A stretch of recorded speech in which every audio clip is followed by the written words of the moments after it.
New altitude restrictions for one of the carriers out at DIA after one of their planes stalls and loses altitude mid-flight. It was able to land safely. Skywest operates flights for United, Delta, U.S. Airways, and American. 7 News reporter Jennifer Kovaleski asking how often things like this happen. And Jen, these kind of restrictions aren't common.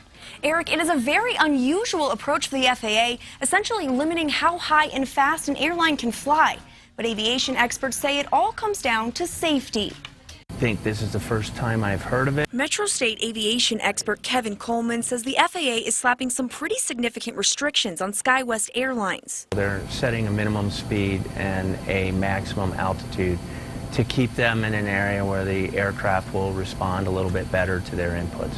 The decision comes after a flight stalled from Denver to Oklahoma City. The FAA says the flight was flying at 39,000 feet when it plunged 12,000 feet. Something Coleman says passengers likely felt. I'm sure they felt the nose drop, and they knew they were descending. Coleman says a stall happens when airflow over the wing is interrupted.